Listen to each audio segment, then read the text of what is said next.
Hands and feet can be difficult, or even paws. So let's say you're doing something like this, like the underside of a paw. You know, you could slip and score a little, just putting a little additive ball of clay for those little toe pads, and maybe a bigger one, right, for the big pad, right? That could look kind of cute. This is not cute, but you get what I'm saying. You could also think about, with hands and feet, building them solid like a mitten, and then cutting the individual fingers and toes apart. So let's imagine this is a hand. I can make this little piece of clay, and then I can come back and cut between. And your wire cutter, your clay cutter, might be a great tool for this. I'm going to try to use my ribbon tool.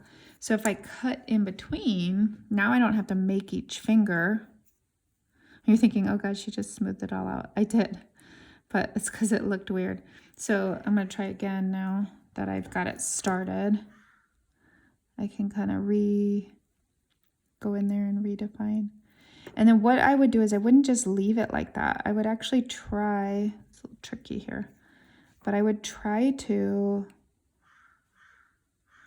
like make each finger look sort of round this way, right? So that it doesn't just look flat. So if I do them long, you could see this could look like the fingers on a hand. If my hand is bent, I would start to bend these fingers down. I could even find something. I don't know if I have the right. Oh yeah, maybe our little, our really tiny tool we made, this one. Something to maybe do like little fingernails.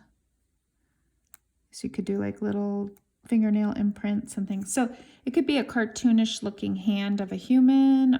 In this case, this is on an animal, but that's how you might do feet and hands, is start solid and then break them apart. Otherwise you're attaching little fingers on and they could all break off. So I suggest starting with kind of a mitten and then going back and trying to define between them. And then thinking about what that looks like. Like if it's visible from the backside, you want to look and see what's it look like on the backside. Mine won't be, so I don't have to worry about that too much, right? And making them look more separate and individual will help. If they're human hands, you could even add those little, you know how we have the knuckle kind of creases and things like that. So that's for hands. For little feet or things with claws or something like that, you just want to think, how does it actually grow, right?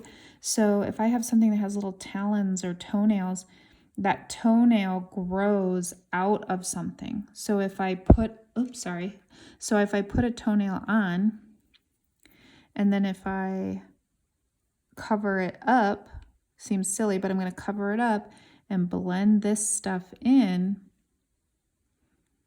Now it looks like that toenail is growing out, right, of a little pocket of skin, which is kind of what happens. So you can think about doing that for little creatures, little nails and things like that. The feet of animals, maybe they just have some sort of like general indent or separation, like here, of toes.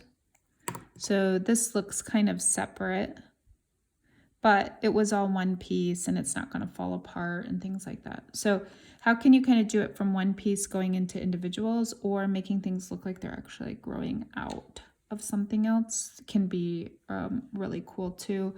And just ask questions if you need it.